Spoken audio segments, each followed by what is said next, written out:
জিলিপির প্যাচের মতো পেঁচিয়ে যাচ্ছে সাইফের উপর হামলার রহস্য। ফ্যানেদের মনে একের পর এক প্রশ্ন, অথচ রহস্যজনকভাবেই মুখে যেন লিউকোপ্লাস্ট পতৌদি পরিবারের। আদৌ কি সাইফের উপর হামলা হয়েছিল? এবারে সেই প্রশ্ন তুললেন মহারাষ্ট্রের মন্ত্রী নীতিশ রানে।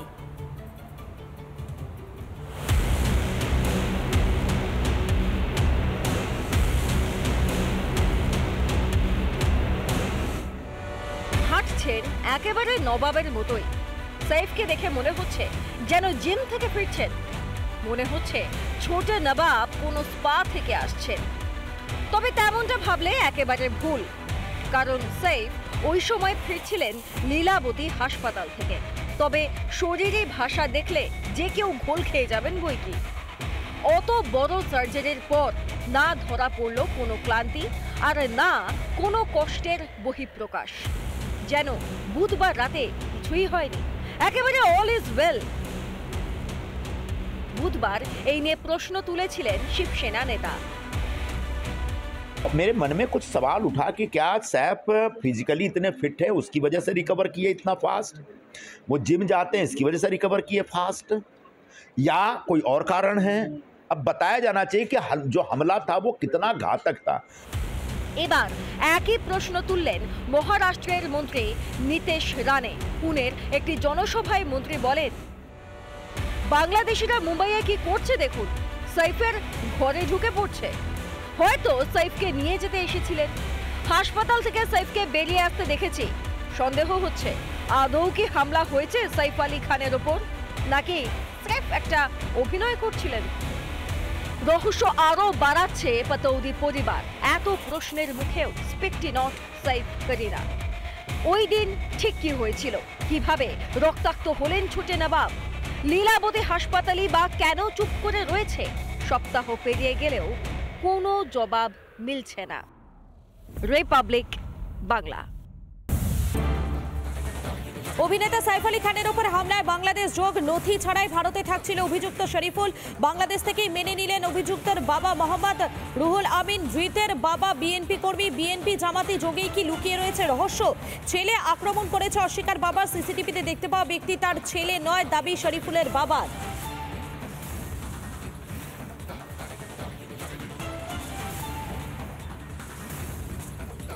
এবং এই বিষয় নিয়ে অভিযুক্তের বাবার সঙ্গে কথা বলেছিলেন আমাদের প্রতিনিধি কিশলয় মুখার্জি। ঠিক কি জানিয়েছেন তিনি, শোনাই আপনাদের। হ্যালো, নমস্কার। বলছি শরীফুল আপনারই ছেলে তো? শরীফুল যে ভারতে রয়েছে সে আপনার ছেলে, তাই তো? আপনার ছেলে, আচ্ছা। ধরে বাংলাদেশের বাইরে ভারতে রয়েছে কতদিন হলো, কত বছর? 2024 সালের মার্চের শেষ সপ্তাহ অথবা এপ্রিলের প্রথম সপ্তাহে ভারতে গেছে। 2024। আপনার ছেলেকে কি ফাঁসানো হচ্ছে, নাকি যে ছবি দেখা যাচ্ছে এটা আপনার ছেলের, মানে যে সাইফ আলী খানের বাড়িতে ধরা পড়েছে, আপনি ছবি নিশ্চয়ই দেখেছেন, তো পুলিশ তো ধরেছে, তো এটা আপনার ছেলেই ধরা পড়েছে নাকি মানে কি মনে করছেন, এটা কি ফাঁসানো হচ্ছে আপনার ছেলেকে, না ও সত্যিই ধরা পড়েছে? ওই যেটা আমরা ভিডিওতে দেখেছি, হ্যাঁ, সেইটা ভিডিওতে যে ছেলে দেখেছি সেই ছেলে এবং আমার ছেলে একই ছেলে নয়। কারণ আমার ছেলের চুল ছোট আর ওই ছেলের চুল অনেক বড়, কপালের চোখ পর্যন্ত।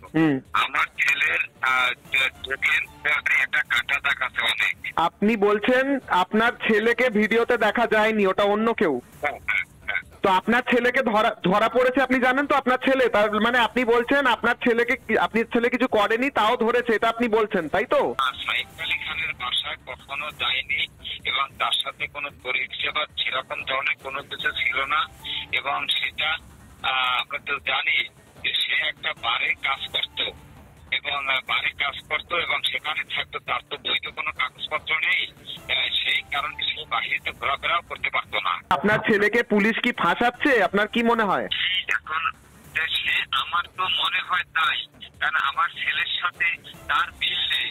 বাংলাদেশ থেকে ভারতে আপনার ছেলে কবে আর কিভাবে এলো? কেউ কি সাহায্য করলো না নিজের থেকে এসেছে? নিজে বাড়ি থেকে চলে গেছে 2024 সালে মার্চের শেষ সপ্তাহ অথবা এপ্রিলের প্রথম সপ্তাহ। না, বাড়ি থেকে তো কাজের সন্ধানে কি করবে, এদিকে আমাদের বাংলাদেশের রাজনৈতিক খুব সমস্যা এবং আমরা খুব হয়রানির মধ্যে আছি। আমাদের দেশের সরকার পালিয়ে গেছে অপকর্ম করে, যে এত অত্যাচার করছে। আমি এবং আমার এই দেশের মানুষ যদি রাজনীতি করে বিএনপি আমাদের বহু হয়রানি করেছে, যে কারণে দেশে থাকা যায় না। এই বিষয়ে হয়তো কারোর সাথে কথা হলে সে ভারতে চলে গেছে। আপনি বিএনপি করেন? আপনি বিএনপি করেন? হ্যাঁ হ্যাঁ, বিএনপি। আপনি বিএনপি করেন, তা আপনার বিএনপি করা সত্ত্বেও আপনাদের উপর অত্যাচার চলছে বলছেন? এখন না, প্রধানমন্ত্রী শেখ হাসিনা যখন 2024 সালে 7 জানুয়ারি নির্বাচন করলো তখন, আর সেই প্রধানমন্ত্রী শেখ হাসিনা তো জুলাই মাসে এখান থেকে চলে গেছে। ভারতে যখন এলো আপনার ছেলে, আপনি বলছেন কিভাবে এসেছে আপনি বলতে পারছেন না, কিন্তু ভারতে আসার পর আপনার সঙ্গে যোগাযোগ করেছে যে আমি এখন ভারতে রয়েছি, আমি এখন এই কাজ করছি, এইটা আপনাকে ফোন করে বলেছে? বহুবার বললো যে আমি কাজ করতেছি, প্রথম 1 মাস না 1.5 মাস ওই দৌলতপুরে পড়েছে, কোথায় কাজ করবে সে তো কিছু জেনে না।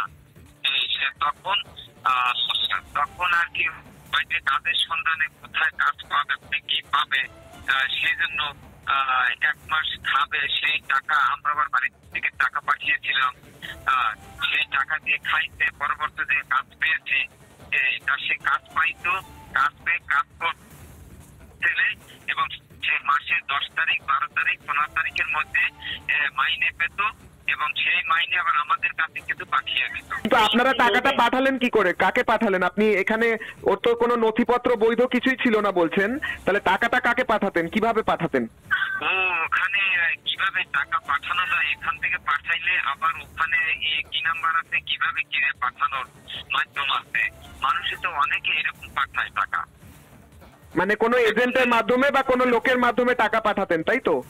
হ্যাঁ, এজেন্টের মাধ্যমে কোথায় কোথায় বলে নাকি আছে, আবার ওখান থেকে আবার তাদের এক লোক আবার বাংলাদেশে আছে, এখান থেকে ওখানে, ওখান থেকে। আপনার ছেলেকে যদি মিথ্যে ফাঁসানো হয় আপনি যেটা বলছেন, তাহলে 1 নম্বর আপনার যারা ফাঁসাচ্ছে তাদের বিরুদ্ধে ব্যবস্থা হওয়া উচিত বলে আপনার মনে হয়, আর 2 নম্বর আপনার ছেলে যদি বৈধ নথিপত্র ছাড়া ভারতে এসে থাকে তাহলে তো সেটাও বেআইনি কাজ, তাই নয় কি? যদি কেউ বেআইনি ফাঁস করে তার সে তো ব্যবস্থা নিতে হবে। বাংলাদেশ থেকে অনেকে এইভাবে বৈধ নথিপত্র ছাড়া এপারে চলে আসে, ভারতে এসে থাকে, কাজ করে, তারপর এরকম কোনো সিচুয়েশন হলে তারা ফেঁসে যায়। আপনার মনে হয় না যে বাংলাদেশি যারা ভারতে এই মুহূর্তে রয়েছেন তাদের ক্ষেত্রে এইভাবে ভারতে না এসে বৈধ নথিপত্র নিয়ে আসা উচিত? কিন্তু ভারতে বিনা ডকুমেন্ট ছাড়া অসংখ্য বাংলাদেশি লোক আছে। বর্তমান যে গভর্নমেন্ট, যে হাসিনা সরকার বাংলাদেশ থেকে চলে গেছে, তার নেতা করে অসংখ্য নেতা কর্মী ভারতে ঢুকে গেছে, তাদের বৈধ কাগজপত্র নেই। নানা ধরনের কন্টেন্ট দেখার জন্য লাইক করুন, শেয়ার করুন আমাদের ফেসবুক পেজ, সাবস্ক্রাইব করুন আমাদের ইউটিউব চ্যানেল। পাশাপাশি অন্যান্য ব্রেকিং নিউজের জন্য অবশ্যই চোখ রাখুন রিপাবলিক বাংলায়।